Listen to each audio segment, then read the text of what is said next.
Phoenix here with the Manchester City 2025-2026 edition.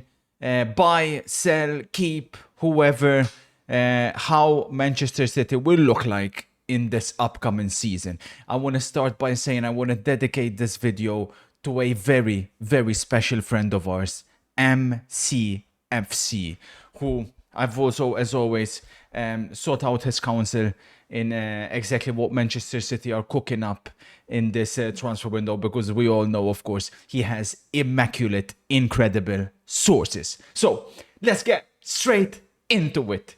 We'll begin with the exits, as we tend to do myself a little bit bigger.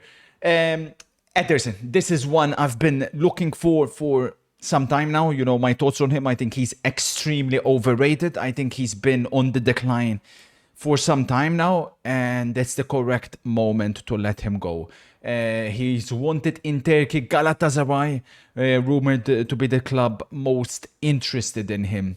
Manchester City need a new goalkeeper. His time is up. He'll go down as a legend of the club, but my personal opinion has always been that he's overrated, and people, I think, focus sometimes a bit too much with what he can do with the ball, which is, of course, in that regard, he's number one, numero uno. But in other areas, I do feel like he's lacked. And we've seen even in the Club World Cup, as recently as a month or so ago, that it's time for Manchester City to move on. Another legend, another goalkeeper departs the club, Scott Carson. Time is up for him as well, unfortunately. He will also go down as a club legend. Another club legend. It is indeed a rebuild season for Manchester City. Kyle Walker, wherever you have him, he's without a doubt the greatest right back Manchester City have ever had. But you could also make a serious argument that he'll be the greatest Premier League right back of all time as well. That's for another video, but the time, of course, with him is also a good time, a perfect time to depart. Thank you for everything, Mr. Walker. Up next, you know, when it comes to Manchester City fans, I think the sentiment should be that of thank you for the treble season, but it's time to go. There was always a bit of speculation when he was brought in from Dortmund, because when I watched this guy, he was the pure definition of a bozo player. Then he came at City, and in his first season, he played an integral part in the treble winning season. So again, with that, you could argue he'll go down as a legend. Not on the same level as the other guys, but he played his part in a season that will never be forgotten. But that season aside, let's be honest, he's not that good. Like, he's really not. Pep has tried him in the Stones position where he moves into midfield. Terrible. Gets caught on the ball time and time again. His positioning and lack of awareness is remarkably poor. It's the perfect time, again, common team, for Manchester City to move on. Rumors in Turkey, again, for Akanji, similar to for Ederson. We'll see if anything comes of it. Yes, he's still a Manchester City player. I think there's no doubt about it. He'll go down as Manchester City's biggest flop, Pep Guardiola's worst signing. Terrible is an understatement. It's time to find a new club for this fat gimp, and wherever that is, I don't know, but it irritates me just seeing the way. For me, it's one thing being not good enough, right? We've seen moments with him at least where he was exceptional. It's the lack of effort. I watched this guy even with the clubs he's been since, West Ham, Ipswich. There's no effort. He doesn't care. Players like these, go play in the Championship. That's where you belong. Kovacic, this one is painful because I'm not sure what will happen. I think he's one of the most overhated players. He's obviously undergoing surgery at the moment, so his departure is definitely not a definitive exit. But I do have a feeling he'll move on, and I think he's overhated. I think we've seen moments from him last season where if it wasn't for him, it would have been even worse for City. But yeah, there's people who don't rate him, which is fine. It was the same at Chelsea. There were people who didn't rate him at Chelsea. I think he'll move, being a World Cup year. There's rumors even Kovacic to Winter. I would take him. I would take him in a heartbeat.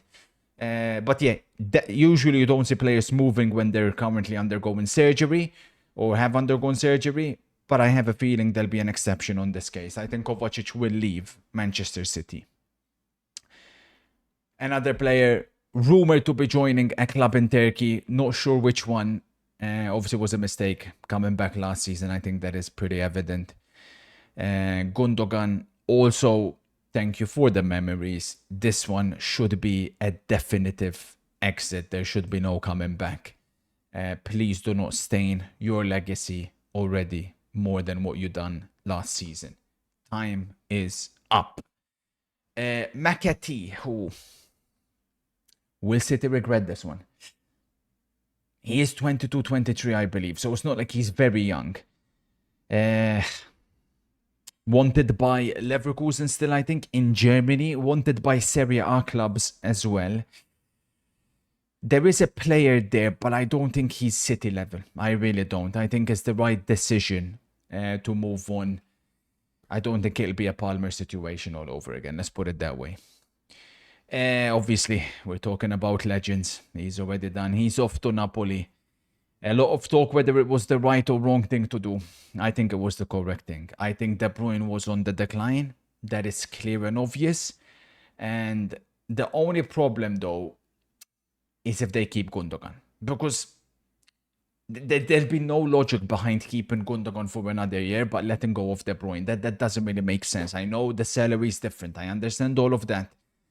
But yeah, correct decision to move on from De Bruyne, but also Gundogan definitely has to go as well. And Bernardo, I thought should have gone as well, but it seems like he's going to stay. The final exit, Jack Grealish. He's not in Pep's plans, that is clear. We'll see which club he'll end up joining. You know, people will label this as a flop, and 400 million, he was a flop. We're not going to deny that. But I do think people exaggerate it because, again, they forget the role he played in that treble season. When he came into the team in around October, November that year, he was phenomenal until the end. I mean, you cannot argue against that. That is a fact. So he's played his part in City's most memorable season. Now, moving on to the ins. Which goalkeeper will Manchester City bring in to replace Ederson? It's looking like it's Trafford. Still rumors about Diogo Costa, who I think should be their number one pick. But with Trafford, he's homegrown, knows the club, of course, had a fantastic season at Burnley. It's a risk, but the homegrown makes it, I think, worth it. They're saying around 40 million. It is expensive. He's still young. I think Trafford will be the chosen one. I have a little bit of reservations. I'll be completely honest, but I think he'll be better than Ederson already, even his first season, considering where Ederson is in at the moment. Then comes the big one, the right back, because Manchester City need a right back. I use this season, and I think there's similarities to the 2017-18 season. I think City are in a similar position as they were in 2017. They're coming off a subpar season. Obviously, they spent a lot of money that year. They spent a lot of money this calendar year. That year, they got Kyle Walker. And they went on to become Centurions. 4 in a row. The rest is history. There's only one name. Listen, do I think it's realistic? No. If you put a gun to my head, I don't think they'll get Livramento. My problem is this. Who else? Wesley's off to Roma. Dumfries, they're looking like they don't want to pop the clause which is available for 20 million. Why are City not being linked with anybody? Is it because they're not going to sign a right back? It would be a big mistake if so. But if they are, Is it because they believe it will be Livramento? I'm torn on this. I'm really, really torn. I think this player is phenomenal, and I think he'll have a similar impact to what Walker had at City if he were to leave Newcastle. But again, with Newcastle, why would they let him go? They don't need the money. So I'm conflicted here. But I've gone for Livramento simply because I'm not seeing who else. MCFC, I sought out his counsel on this, and he told me Manchester City, they are very quiet nowadays with the press. They're not revealing names. They work in silence, and then bang, they go to get a player. So maybe it's a right back that hasn't been put out there. But Milan are in a similar position. They need a right back. There's not many right backs available. Munoz, I believe, renewed at Palace. I've gone for Livramento. We'll see what happens. 8 Nurido is a player they did sign. Also, they needed a left back and a right back still. We've seen him in the Club World Cup. This is looking like it's going to be a phenomenal signing. I really enjoyed watching him play in the Club World Cup and looking forward to what he's going to do at City this season. Up next is, of course, another player we've already seen in the Club World Cup. Those of us that watched the Serie A, we're familiar with him. In my opinion, he should have been the best Serie A player from last season. I thought he was phenomenal for Milan. I don't know where they would have been without him, well, and Pulisic.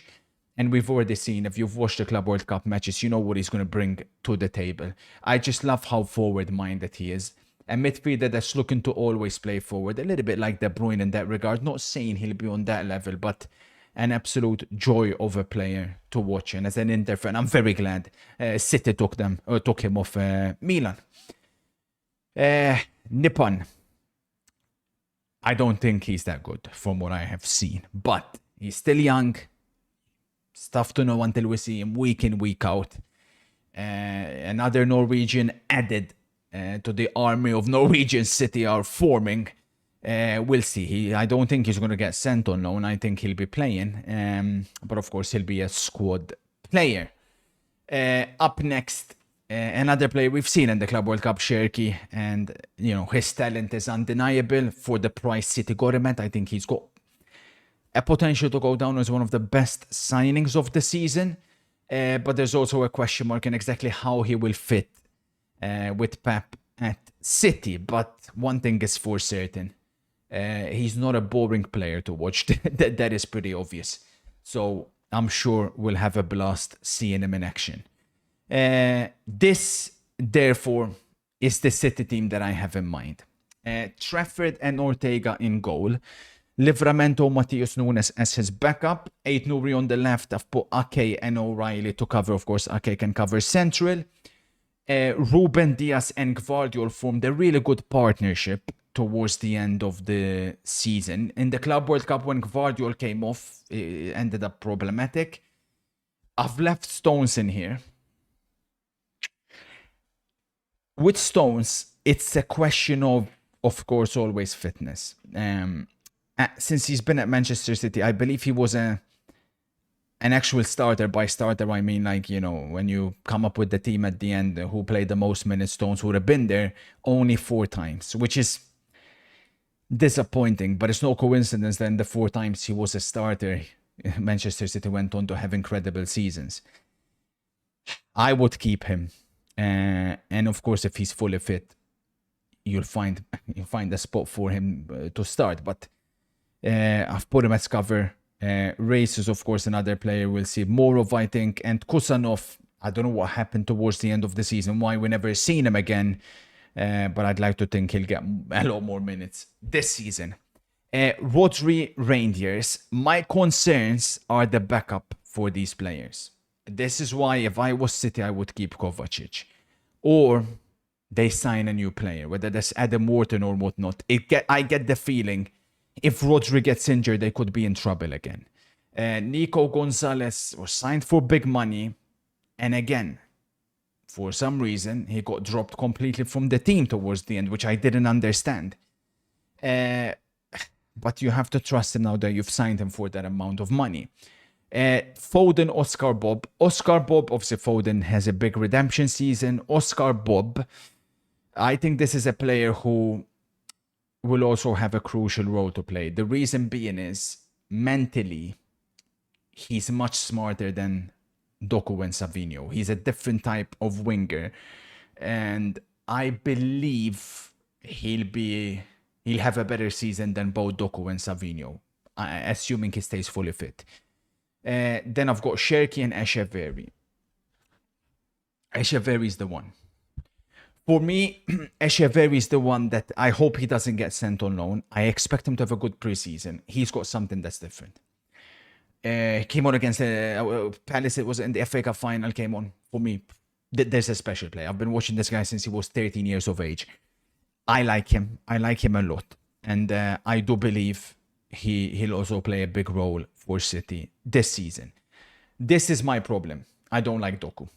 I've never liked him. I don't think he's good enough. Savinho, there's talent. It's just about piecing it all together. And then, of course, Haaland and Marmoush. When I look at this team, it's a big rebuild season. Even with Livramento, even with Trafford, it's a fantastic team. But I still get the feeling something is a little bit missing. This is a concern here. But I also think the starting formation.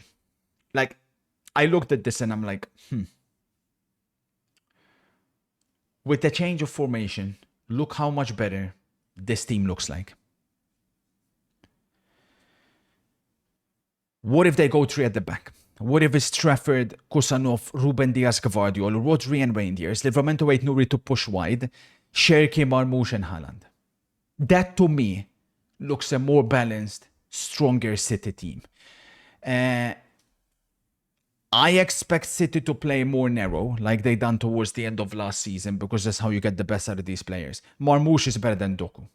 Like Marmoush, there's no way Doku should be starting ahead of Marmoush. There's different players, but even if Marmoush and you fit three players pretty narrow, it's key that these players provide the width, and I think that's what Pep wants to do. You cannot go with Doku, Savinho, touchline wingers. That's going to be boring, dead. They're not going to go anywhere playing like that. So that's why I think I shifted to this. But whatever they end up using, the key is that the fullbacks have to provide the width. And the big question is, if it's not Livramento, who will Manchester City sign? Because it's going to be a very, very important position for them to cover. Either way, let me know what you think, what I've got right, what I've got wrong ahead of Pep's rebuild season. Phoenix, out.